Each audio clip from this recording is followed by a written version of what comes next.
Well, thank you for having me first. And that is a really big question. I don't think there is room in one podcast episode for the whole thing. So I'll give you some cliff notes. We, I always like to talk about the fact that everything that we do in our lives leads each of us up to the moment we're at right now. And I'm no exception to that rule. You know, becoming a single mother is obviously was the first line on my resume in a lot of ways. And so, because of that, everything gets shaped around that perspective, especially when you have your children who are innocent and loved, and they're that's your job in life is to protect your children. So, when you talk about fitting your career in around a single mom's life, there's a lot of rules. There's a lot of what if this happens and what if that happens. So, for many years, I built a company and I loved it. I enjoyed what I did, but it got to the point I had to come to the reality that I was working too hard. And if I wasn't there, the business wasn't working. So the reason why I was able to switch paths was discovering my why, discovering the fact that I was meant to serve and help other single moms. So that's the real motivation. If you want the underlying answer, is the big why is I was called to help other single moms. The tough part about that was how do you build a company that is equal in giving and scaling? So that's where the business strategist side comes in. And that's why I always like to keep an eye on both of those things. So they're equally important, which is probably one of the craziest answers you've gotten so far. Single moms and business strategy, all in the same category. But believe me, it does work and it's really fun. Yes. Fair point.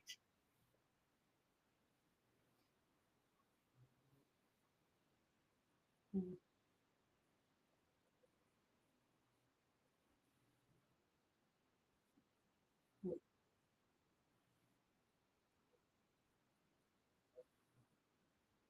Yes.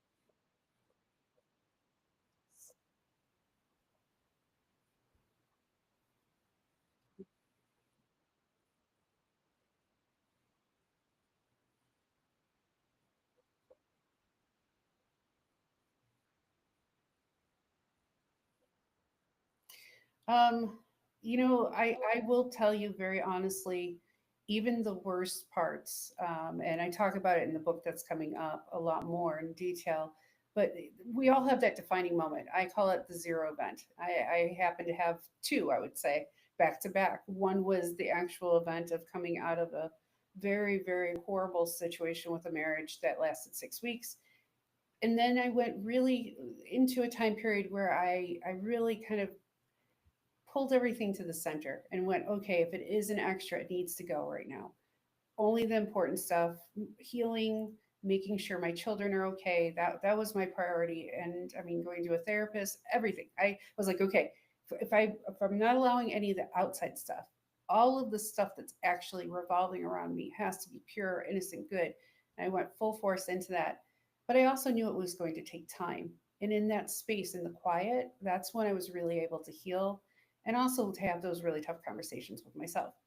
The reason why it was important was when I started this part of my journey, building a podcast after a book, which was kind of a reverse order, but I was told where to go and I kind of did it kind of roadmap. I've realized even every podcast episode that I do now still has a lesson in it. So being solidified in the fact that I'm a forever student of life has helped me grow exponentially. And even when you don't expect it, there's you're writing the words and you're speaking them and you're writing the words into a book or it could be even a blog post, doesn't matter, or content. There is so much value in those words that we don't even realize what we're saying sometimes. So I think that entire journey can be summarized in I am always going to be a student, but the darkest parts led to this. So I have absolutely zero regrets. I can't change any of it. None of us have the ability to change our past, But where I've gotten to with myself is everything now is right. Even if it wasn't then, now it is. I'm looking at the blessings that I prayed about 6 months, a year ago, 4 years ago. They're coming true because I did not allow myself to waver. So that's been the fun and the hard part.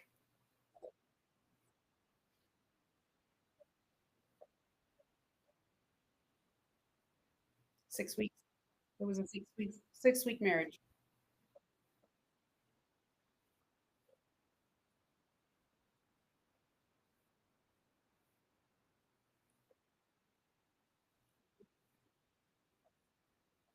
Yes.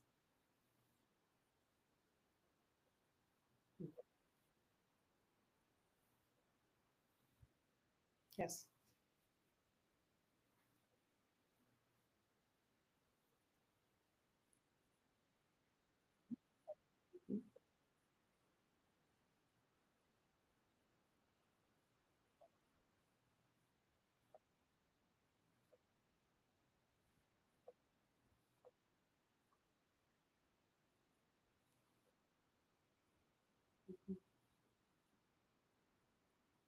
Well, the turning point, I'll start with that one. It was after what had happened. And again, I went into it in the book in the viewpoint of something happened. This is how I got back up. So that's for me how I heal. And that's how I believe a lot of people heal is the reality of there's the comeback. The good part of the story is coming after it. And I was laying on the couch and it was a very clear message to me that nobody's asking what's going on. Nobody bothered to check. So why am I waiting to give permission away? So if nobody asks, then I don't have to check in. I don't have to see, am I doing it the right way? All I had to do is again go internal and say, does this feel good? Do I feel like I'm making progress? Does this make me light up right now when everything else is in chaos? And that gave me so much solace and also power all at the same time because I realized if nobody asks, I don't have to answer. Pure and simple. And so that went from I don't know what to do to a very intense season of doing for me, where I decided to increase my business because that had suffered even because of it. I mean, everything was affected in my life, every area possible, because I was in a very close knit community. And so I had to double down on my efforts for my business. I doubled down on my efforts with my relationship with my kids. So to me, if you can pinpoint that moment that at the very bottom, right before the bounce comes back up, there is so much magic in it. And a lot of times, again, our emotions outweigh the outcome or the situation because we don't know which to deal with. It's like, do you want to be sad? Do you want to be angry? Do you want to be lonely? Which one do you want to actually feel? When you just calm those down and realize there are a lot of noise at the moment because it's out of a control situation, the beauty is in that bounce. It's so incredible, but we forget to witness it ourselves. So I guess that is the one thing that I learned also as well is nobody asks, nobody's looking. Go for it. Mhm,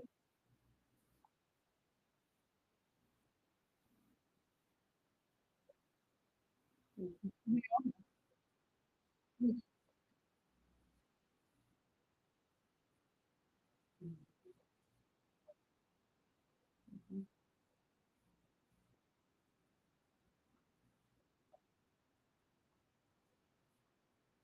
mhm,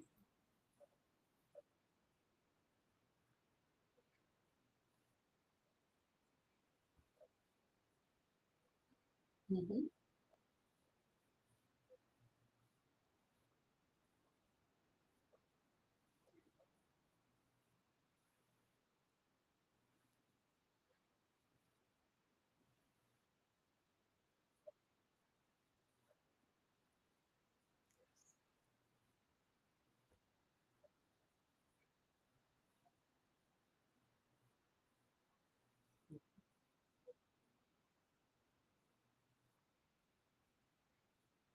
mhm. Yes.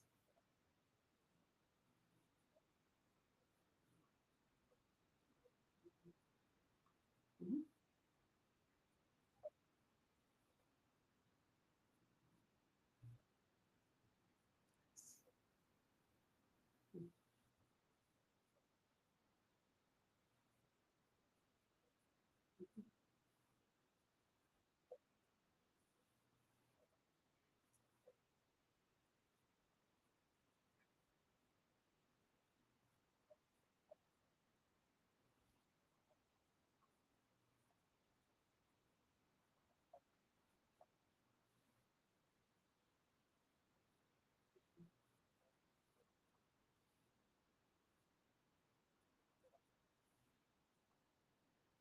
Well, for me, talking to the single mama crowd is my passion, obviously, but it makes sense in relative to this conversation too. I think our communities and our world has become obviously so attached to being online. We have so many resources of how to meet people online nowadays that the community part of raising our children has become smaller and smaller. And so one of the things I love, it gives me so much joy to be able to remind a single mom, you are not alone, and the same things you're going through, I went through, the next single mom went through. So we can take out the word single mom and put anybody in there and say, okay, if you're talking peer to peer with anyone and you're talking about, I've gone through this, you've gone through it. Well, guess what? If we both went through the same thing, we're probably experiencing the same emotions too, just in our own way. Great example is a lot of people like to say single moms carry guilt. I disagree. Guilt is put on us from the world. Shame is what we feel from within and that we carry secret in our heart because the marriage didn't work. We're alone with our kids. We're being mom and dad at the same time. There's a lot of layers to that.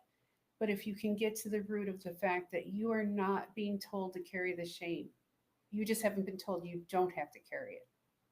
You have never been told you're not alone. Okay, I'll tell you, you're not alone. I went through it. You're going to make it. You're going to learn a lot, but you have this awesome community around you. I think if we can start talking from that viewpoint again, from about, I can't think of a conversation it wouldn't be relative relevant for, from the viewpoint of we feel the same, we've gone through similar things. How does it affect you? How does it affect me? I think that our conversations can move in a better direction. Communities can come back, and we will strengthen every possible direction we need to go. Basically.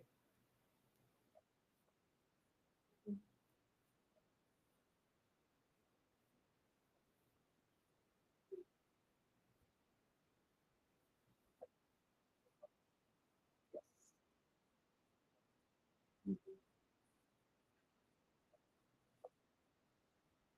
Yes.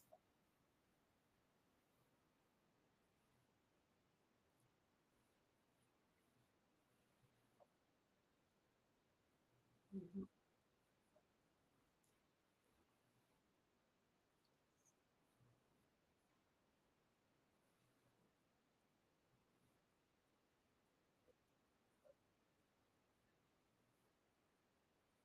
Mhm.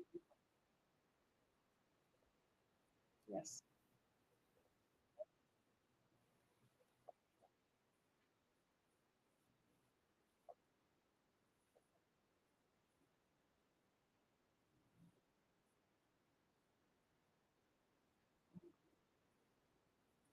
Mhm. Mhm. Mhm.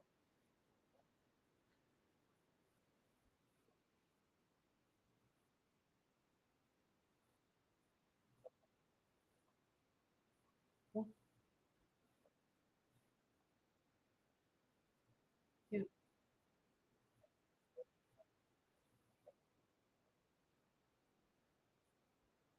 Mhm.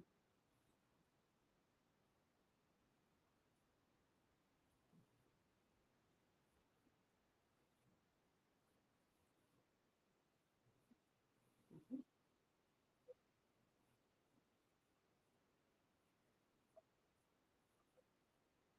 Yeah.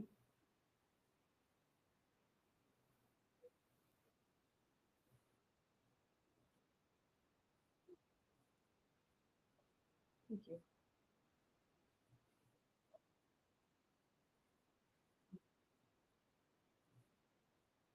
Yes.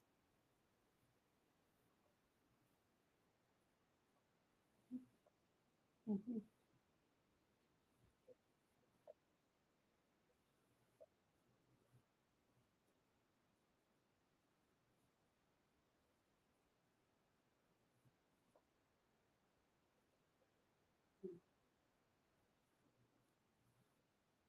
Mhm.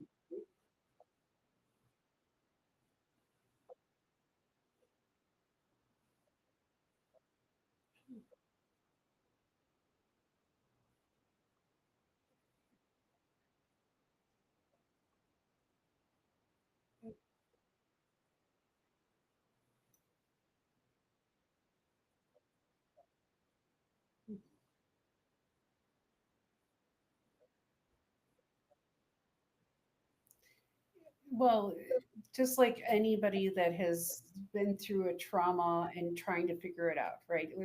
There's a big area between us saying that we have been through a situation, we've survived it. That's one thing that I learned myself too. And to be able to be free of the emotional context that never, it no longer holds you the same way, that was a huge thing for me as well. But I think the commonality is again, a lot of times when you're in that situation, especially for a single mom, I feel that it would be a very big amount of us raising, all of us raising our hands saying, you just don't take the time to realize you need more, or that you deserve more, or that there is even a potential of more. And I think it's because, too, generally speaking, somebody that ends up as a single parent didn't plan on being a single parent. That's a huge wide breadth of how did it happen, too. Is it because of divorce? Is it because of a bad situation? Or was it because of a death? There's so many layers to what a single parent may be, just getting out of the gate, just getting the status stamped on their forehead, basically. That's just phase one. And then, two, like you said, not having anybody to bounce things off of.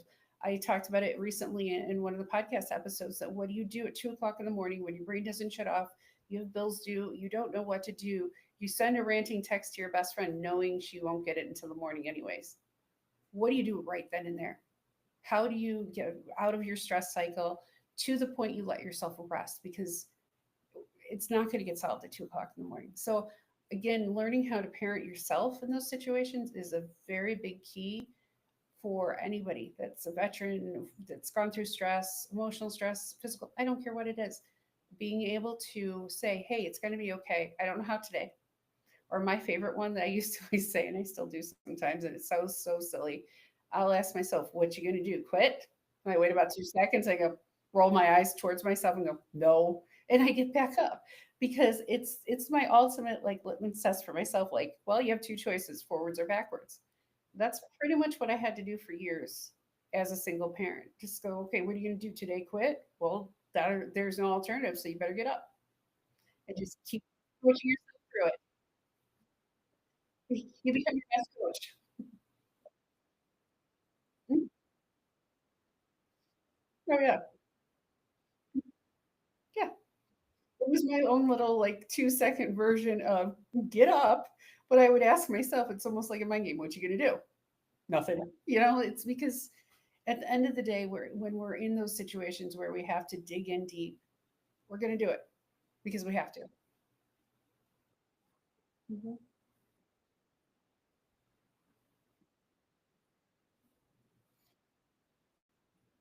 mm,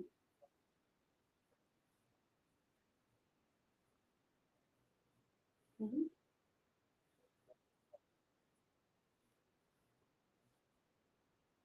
mhm. Yes.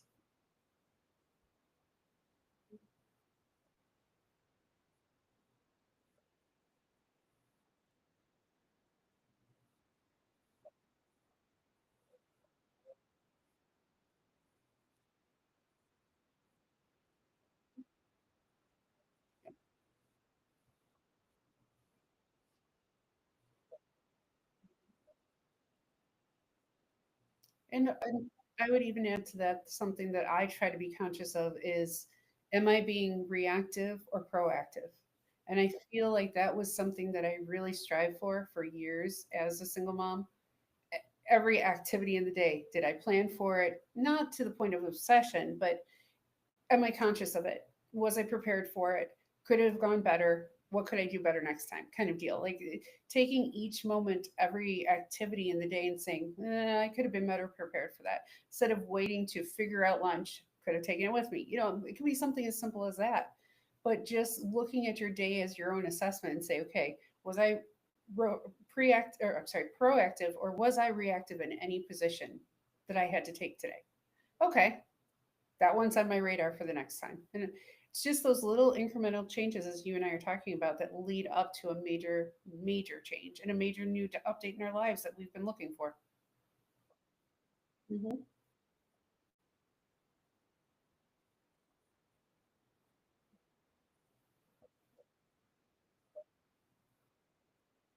Yes. Mhm.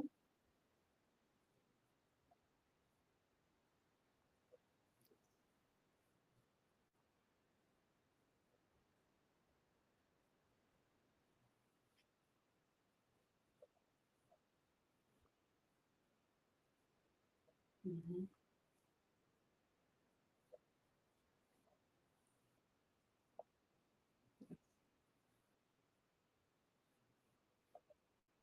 Mhm.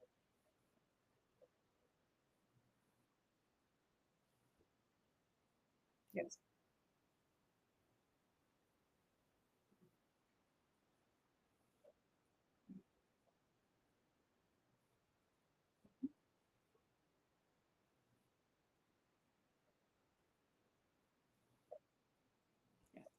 Yes. Mhm. Yes.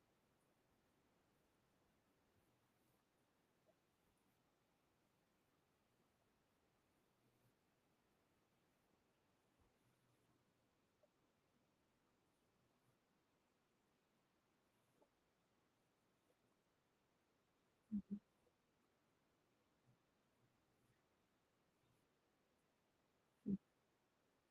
Yeah.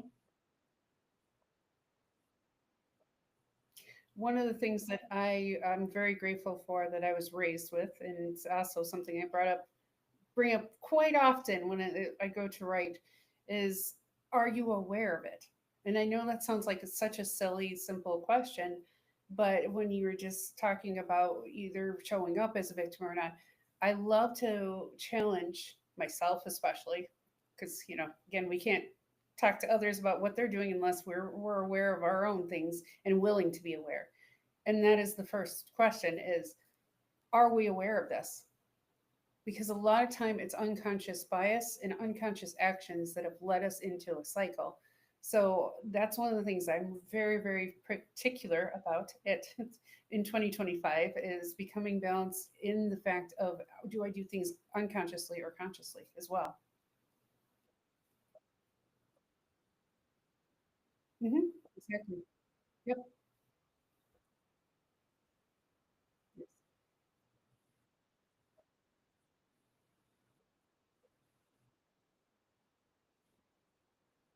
Yes. Hmm. Yep.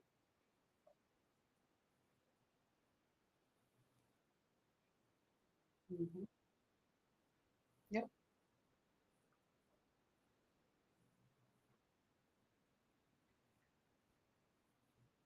Hmm. Hmm. Yep.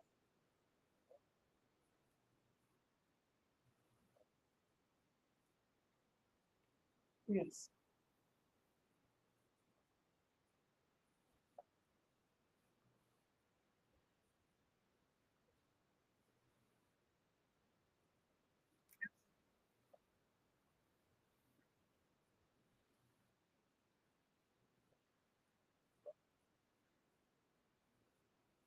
Hmm. Hmm.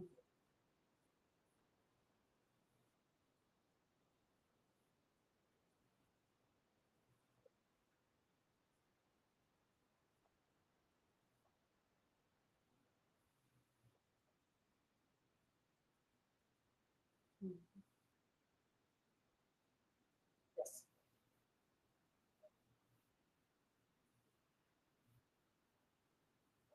Hmm. Yes.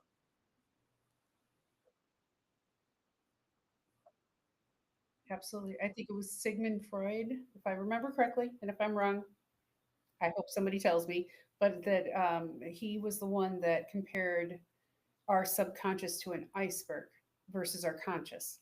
And I've always and again, pardon me if I am wrong on the Sigmund Freud part, but I know that the visual and the discovery of our subconscious was linked to that of an iceberg, that what we actually can see and visualize and we tangibly are in connection with is only that top of the iceberg.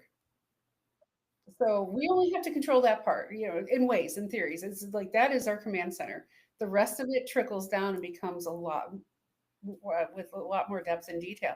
So I think we have our hands full with that part, and that's why it's like that's an endless topic too. Mhm.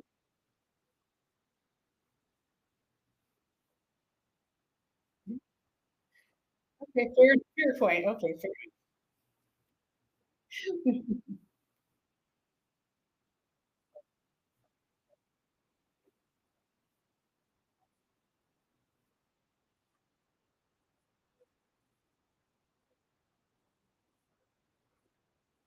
John, I love that question, and thank you for asking it because that question gets me incredibly excited and giddy at this point because I don't think I've ever told you this, but that vision of what's in front of us right now in our company, I actually originally had the premonition for it when I was 14.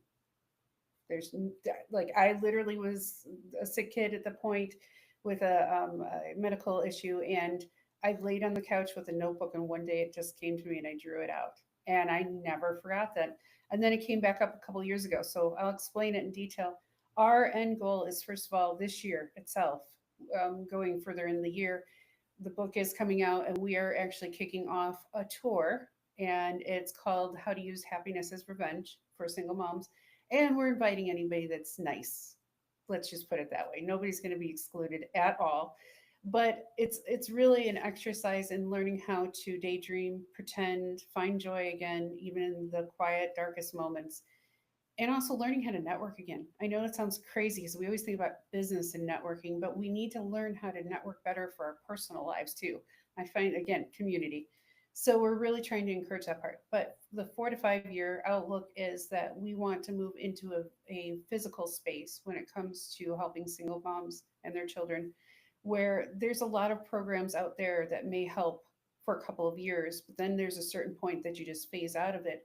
What if we could offer solutions that are a little bit more long term and stable, where it's a community based area where it's its own ecosystem with single moms?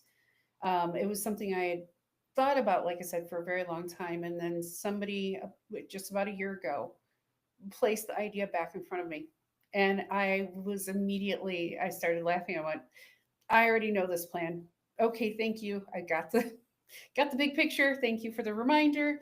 And it became tangible again. And now it's so cool because I can see the through line from where I'm standing right now to that point into that version of Marissa. And I know it will not be just a Marissa project. That's the coolest part. This is going to be my community coming together to make that community happen. So it's a really cool time frame of right now shifting from I was doing it to now we are doing it to we're doing that part of it. So that's where I see it going. Mhm. Yep. John, that is definitely the evil genius plan. Mhm. And I have no hesitation in my voice when I say that, so don't even worry. We got this.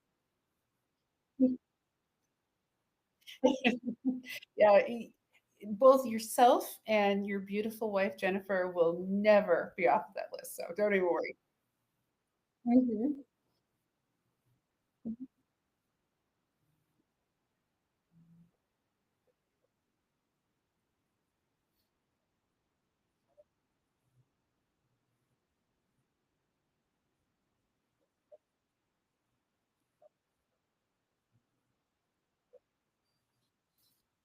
Mhm.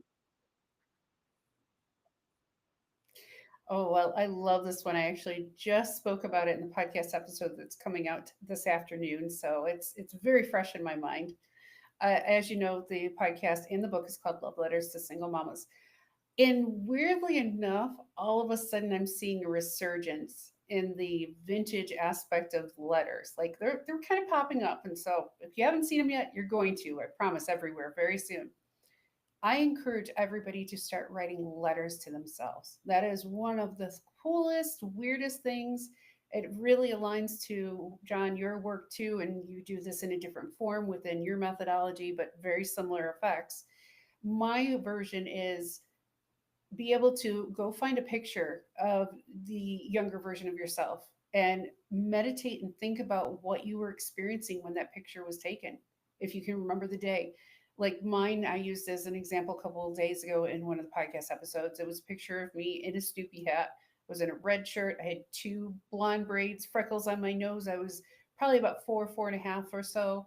And I remember the day that my mom had chocolate chip ice cream and I had Oreo ice cream. Silly details, but what that did was it solidified my tether to Missy, the younger version of myself. And then I was able to sit down and write a letter that was appropriate, as in the occasion and what she deserved, not what I was giving her. So I believe if you're having a bad day, write a letter to yourself for your stress cycle days. Write a letter to yourself when you are just beat up and you've got nothing left in you, and leave it on your bedside table. Put them everywhere. Put them on your mirror. I don't care. Make it the new affirmation. Put one in your car and leave it in your glove box. Put them everywhere and literally use those as your tether while you're going through the roughest moments, because they will pass. But as I was just saying to my fiance the other day, I said we all go through the moments and we create the stories, no matter if we want to or not. We're creating them in real time, right? Is this day a day that we're going to tell the story, or we want to forget it? So I believe the more we can tell those stories, the better, and the more we can write them down, because it creates a literally a hold in your timeline to say, this is the day I decided to make a choice. This is the day I decided to do something better. This is the day I found a little sliver of happiness again. So document it and also use it as your own internal tool to reparent yourself and have a little more fun with it. Like those letters are a lot of fun. So that's my thing I would advise everybody to try doing.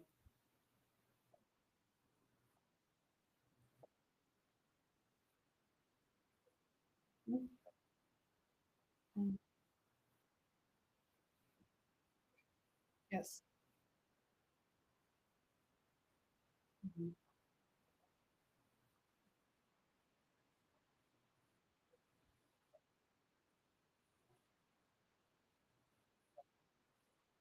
Yes.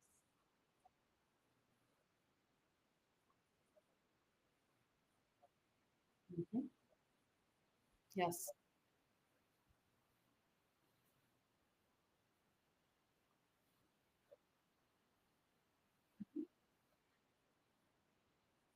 Well, I'm pretty easy to find nowadays, which is great. If you want to listen to the podcast, it's on all the major platforms. The easiest way is either LinkedIn or Facebook. Look my name up, and then there's all the links there to get to wherever you want to go. That's why I always tell everybody. Says saying you have to find an email or anything. There's no hidden door. All you got to do is look, and I'm very visible.